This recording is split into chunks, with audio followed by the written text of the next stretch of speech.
puso at ng iyong buong kaluluwa at ng iyong buong lakas. So ito mga kapatid ay ay okay. Ayan, ayun nga na ito mga kapatid ay pagpapakita ng ating pag-ibig sa ating Panginoon. Makinig sa kanyang salita. Sabi nga sa Marcos 4 verse 9 at sinabi niya ang may mga pakinig na ipakikinig ay makinig. Amen?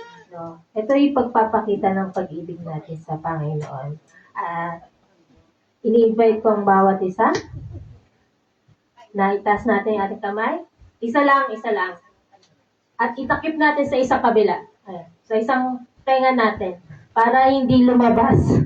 No? Hindi lumabas yung sasabihin ng ating mensahe ng ating Panginoon sa araw na to, no? Na itago natin sa puso't isipan natin. Amen? Buhay pa? Humihinga pa? Praise God. Dahil ito'y regalo niya sa atin, no? Ang buhay na hiningan galing sa Kanya.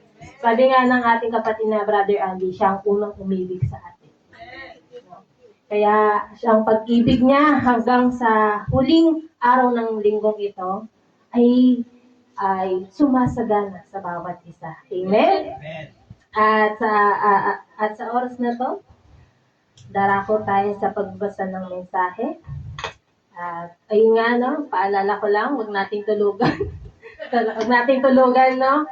Maging, tayo, mas attentive, alert sa mga sasabihin ng ating ang mensahe na sasabihin sa atin. Because ito ay para din naman sa atin, no? Para sa ating ikabubuti, para sa ating ikatututo, natanggapin natin ng maluwag na walang pag-iimpok, no? Pag-iimpok ng galit or kaisipan na hindi maganda. Na isipin natin na ito'y binigay para sa atin at wag natin masamain ang mga binibigay. Kung ito man ay warning or correction sa atin, no? Tanggapin natin ito ng maluwag. Muli, palakpakan natin ang Panginoon sa araw na ito. At tinatawag ko ng ating kapatid na si Sis Mimi para pangutahan tayo sa pagdarasal muna para sa preparation, no? Sa pagbabasa ng mensahe.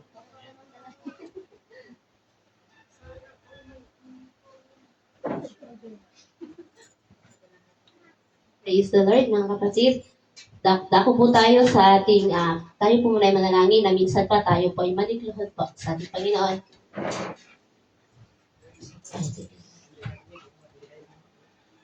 Praise God, hallelujah. Ang nagilat namin na makapangyarihan sa lahat. Ama, tunay na napakamakapangyarihan mo, Panginoon. Ama, tunay na gagaling ng iyong mga pamamaraan sa amin, Panginoon. Mga pamamaraan na hindi lubos maisip ng mga tao sapagkat ang aming mga pamamaraan, Panginoon, ay may limitasyon at mababa at madalas karnal ang aming mga pag-iisip. Kaya ang kaisipan mo, Panginoon, ang ninanais namin sa araw na ito. At nawa, Panginoon, ang bawat isa sa amin ay magkaroon ng bukas na tainga, Panginoon. Na kapag amin marinig ang mga mga salita at mga mensahe, masakit man po yan sa aming mga puso sapagkat ang madalas na nangyayari, Panginoon, ay nire-review mo, tinutuwid mo ang bawat isa. Masakit ang mga pagtuwid, Panginoon. Masakit ang mga review. Ngunit, Ama, nais namin ito sapagkat ito ang maglilinis sa amin upang kami ay makapatungo sa iyo, Panginoon. Ama, pagkalooban mo ang bawat isa ng pananampalataya, Panginoon, na wala nang iba maliban sa iyo. Linisin mo ang aming buong pagkatao, Panginoon. Linisin mo ang aming buong puso't isipan upang mas makilala ka namin, Panginoon, ng lubusan, Panginoon. At sumilay nawa sa bawat isa, Panginoon, ang iyong mga salita upang sa paglabas namin naman ng simbahang ito ay makikita ka sa amin, Panginoon. Makikita ka sa aming buhay, sa aming pananalita, sa aming mga galaw, Panginoon. Ikaw ang makikita, Panginoon, sapagkat nais namin na kami titignan nila na ikaw ang napapupurihan sa aming buhay, Panginoon. Ama, maraming salamat sa iyong kapangyarihan. Maraming salamat sa iyong paggalaw. Maraming salamat, Panginoon, sa iyong pakikialam sa iglesia nito. Maraming salamat, Panginoon, sa mga buhay na kaloob mo sa bawat isa sa amin. Maraming salamat, Panginoon, sa iyong pasensya sa bawat isa, Panginoon. At higit sa lahat, Ama, maraming salamat sa iyong pag-ibig, Panginoon. Maraming salamat, Ama, sa mga kaloob. Maraming salamat, Panginoon, sa mga pangitain at panaginip, Panginoon, na nagpapatatag, Panginoon, ng aming pananampalataya sa iyo, na ikaw ay totoo at buhay sa bawat isa sa amin at sa iglesyang ito, Panginoon. Ama, sa mga nakikinig, na may pakikinig, Panginoon, sa nanonood, Panginoon, naway pagpapalain mo rin po sila, Panginoon, na kung may against man po sila, Ama, or may laban man po sila sa iglesyang ito, sapagkat tinitignan nila ang tao, Panginoon, patawarin mo po sila, Panginoon, at taputin mo rin po, Ama, ang kanilang mga puso upang maunawaan nila, Panginoon, at sila'y aming makapiling na magpuri sa iyo, Panginoon. Hallelujah. Maraming salamat, Panginoon, at tanging sa iyo lamang ang pinakamataas na pagpuri at pasasalamat. Purihin ka sa pangalan ni Jesus. Amen. Amen.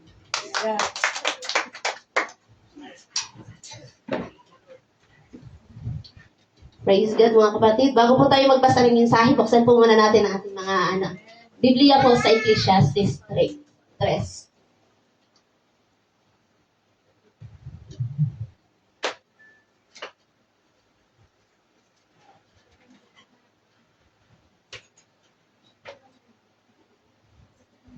Praise God. Nandun na po ba? Sabay-sabay po natin basahin, na? At himayin po natin ang salita po ng ating Panginoon. Praise God. Sabi sa Ecclesiastes chapter 3 verses 1 to dulo. Sabi po diyan, ang bawat bagay ay may kapanahunan at panahon sa bawat panukala sa silong ng langit, panahon ng kapanganakan at panahon ng kamatayan, panahon ng pagtatanim at panahon ng pagbunot ng itinanim. Panahon ng pagpatay at panahon ng pagpapagaling. Panahon ng pag-iba at panahon ng pagtatayo. Panahon ng pag-iyak at panahon ng pagtawa. Panahon ng pagtangis at panahon ng pagsayaw. Panahon ng paghahagis ng mga bato at panahon ng pagpipisan ng mga bato. Panahon ng pagyakap at panahon ng pagpipigil sa pagyakap. Panahon ng paghanap at panahon ng pagkawala. Panahon ng pag-iingat at panahon ng pagtatapon.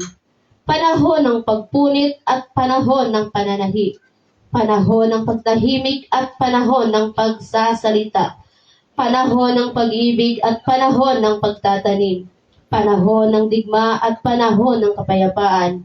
Anong pakinabang ang tinatamo niya na gumagawa sa kanyang pinagpapagalan? Aking nakita ang sakit na ibinigay ng Diyos sa mga tao upang pagsanayan. Ginawa niya ang bawat bagay na maganda sa kapanahunan niyaon. Inilagay rin niya ang sanglibutan sa kanyang puso na anupat hindi matalos ng tao ang mga gawa na ginawa ng Diyos mula sa pasimula hanggang sa wakas. Nalalaman ko na walang maigi sa kanila kaysa magalak at gumawa ng mabuti habang sila'y nabubuhay. At ang bawat tao rin naman ay marapat kumain at uminom at magalak sa kabutihan sa lahat niyang gawa. Siyang kaloob ng Diyos. Nalalaman ko na anumang ginagawa ng Diyos, magiging magpakailanman. Walang bagay na may dadagdag o anumang bagay na maaalis.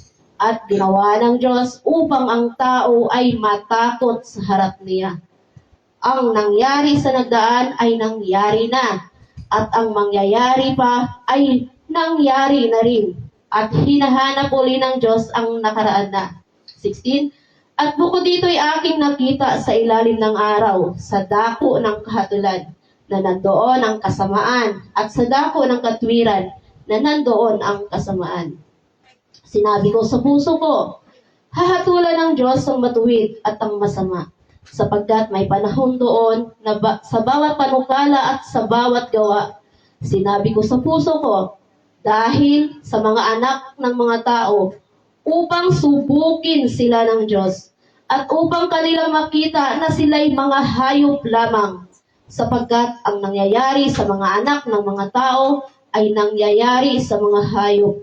Sa mga tuwid bagay, isang bagay ang nangyari sa kanila.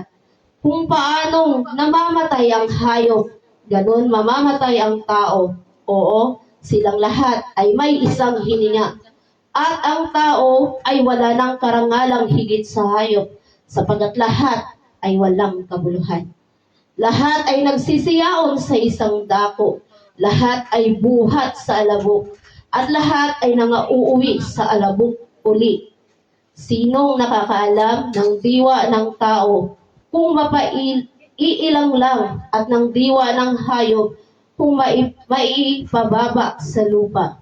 Kaya't aking nakita na walang bagay na maigi, kundi ang tao ay magalak sa kaniyang mga gawa, sapagkat siyang kanyang bahagi, sapagkat sinong magbabalik sa kanya upang makita ang mangyayari pagkamatay niya. Praise God. Mga kapatid, ang ating Panginoong Diyos po ay Diyos ng mga panahon. Praise God. Dako na po tayo sa pagbabasa po ng mensahe po. Sa ating Panginoon. Praise.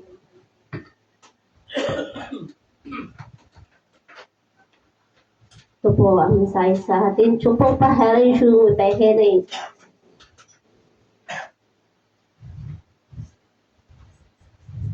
Shura po hari humay mamusya. To talo shu tita po may mirushi. Kuparo shu hila pa. Kutelay kupamuro siya paharanay. Chuwalay mam. Huwa pa po pehile shu tehene. Lupa po pala shu hula patam. Shuwa pa o shihile po pe. Hala po paulo shu pam kaharatum. Kupaharatu kahune. Tupao tu hala po wishe na mam. Kupola siya tu helay shu po pe. Kupara shu hula pa po she. Hula po pe me shu tahira. Shu pa po pahala tu po pahari. Tulo po papasyam tu hala pa shu.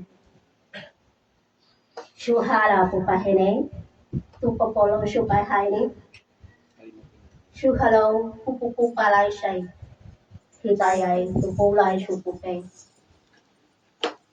Shuhara pupalo shu pahani naman shumam, tulo shu tahila papope shupam, tola pupupo wan shulowam, tola shala to haletapem. Hula tulo wapam, tuba po shi heletempam, pupulo sha tahay, Tuhan mamay shumay. Hala po pay shuhala. Hula po pa ho shine. Pupulay shutay pam. Tuhala shupam. Tola supo siya hariyom. Hula pa siya hapom. Hula po pahene shutahala po me. Shupa hala. Tutulu pa ho shine.